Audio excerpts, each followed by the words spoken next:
ওই রাহাত অটো দেখো সাইমন তোমার বুটে উঠে তো আজ ভাই ভাই আজ আম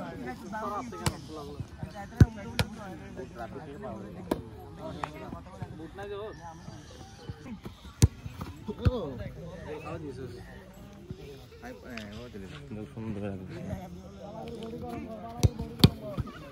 ব্রাইটনেস মারা দিছো ইনশাআল্লাহ এমনি দিবে ওই তারা এমনি দিবে আয় দাদা আমি কালাম দা সুন্দর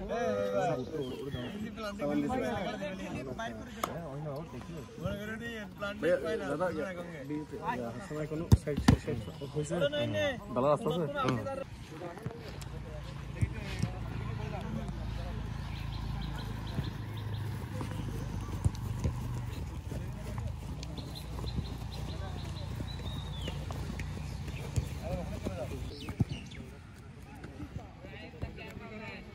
Yeah.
अन्ना जैकला खेलबेन हियन कर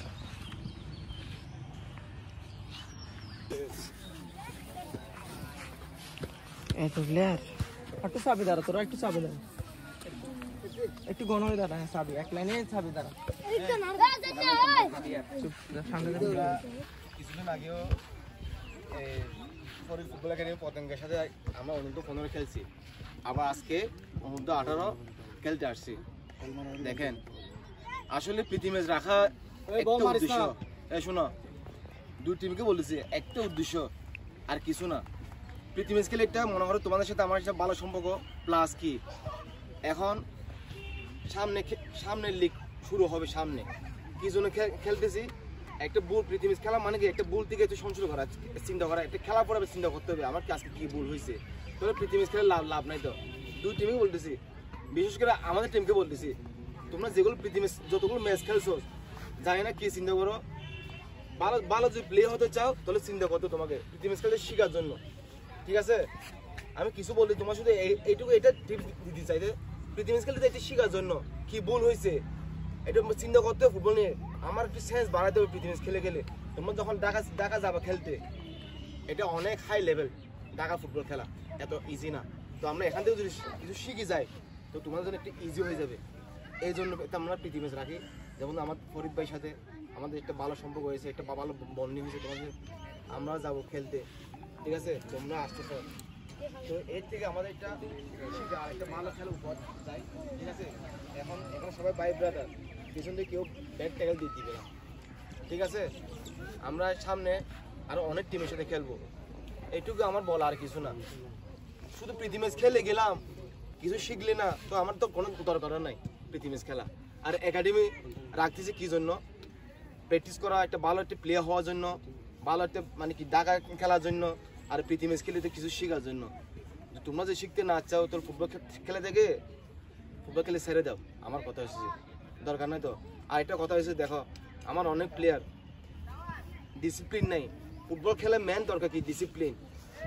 আগে ভালো খেলা হতে গেলে ভালো মানুষ হতে হবে আমার কথা হচ্ছে আগে ভালো মানুষ হবে তারপর ভালো প্লেয়ার হবে।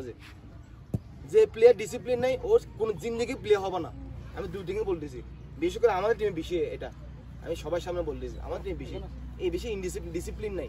এই জন্য ওর অনেক ম্যাচ খেলতেছে, কোনো ইমপ্রুভ দেখতেছি না। আমি কি জানি ওদের মাথাতে কি আছে আমি নিজেও বুঝতেছি না।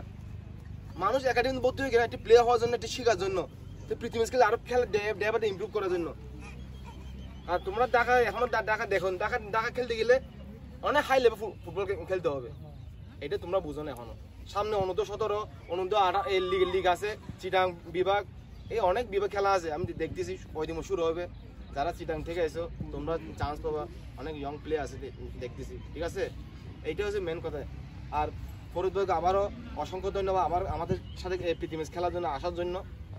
আর একটু সুন্দর রেফারি যেটা ডিসিশন দিয়ে রেফারি আসছে, আজকে আমরা অনেক দূর থেকে আসছে রেফারি, উনি যেটা ডিসিশন দেবে ওইটাই, ঠিক আছে? কেউ আর গ্রহণ করবে না রেফারির সাথে, এইটা হচ্ছে আমার রিকোয়েস্ট।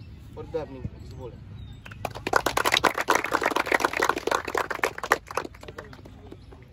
সবাইকে অভিনন্দন আসলে আজকের প্রীতি ম্যাচে উপস্থিত হওয়ার জন্য। প্রথমে রেফারিং নিয়ে বলি, যেহেতু উনি আমাদের সুপ্রিম কোর্ট, উনি যেটা বললো ওইটাই ডিসিশন ফাইনাল। ওনারা হয়তো অনেক ভুল হইতে পারে, হয়তো আবার আমরা অনেক ভুল করি, কিন্তু আমরা মনে করি আমরা সঠিক, আমি মনে করি উনি সঠিক, ঠিক আছে? আমাদেরকে এটা চিন্তা করতে হবে। ওনার ব্যাপারে কোনো আর্গুমেন্ট নাই, ওনার ব্যাপারে কোনো অভিযোগ নেই। আর বড়শ্বরী ফুটবল একাডেমি নিয়ে বলতে গেলে আমরা মানুষ হিসেবে খেয়াল করবো, আমাদের অনেক আত্মীয় স্বজন থাকে, কিন্তু কিছু আত্মীয় স্বজনের বাড়িতে আমরা প্রায় সময় বেশি করে যাই।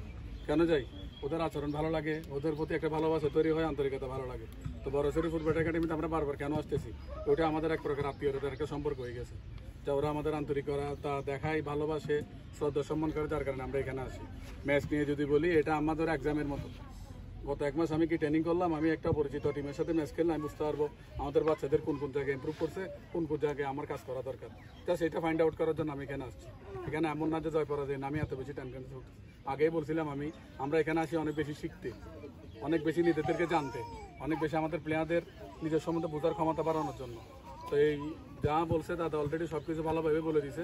তো এই বিষয়গুলোর প্রতি আমরা খেয়াল রাখবো, রেফারির প্রতি, ম্যাচের প্রতি। আশা করি আমাদের সুসম্পর্কটা ভবিষ্যতে বজায় থাকবে। এবং আমি আবারও বড়শ্বরী ফুটবল একাডেমিকে পতঙ্গে দাওয়াত দিয়ে আমার বক্তব্য শেষ করলাম। আসসালামু আলাইকুম। একটা কথা বলতে চাই, যেমন ধরো উনি ফাইন্ড আপ করতে আসছে একটা খেলা থেকে, প্রীতি ম্যাচ খেলতে আসছে। প্রীতি ম্যাচ খেলে কি জন্য? ফাইন্ড আপ করার জন্য, কার কি ভুল হয়েছে চিন্তা করেন।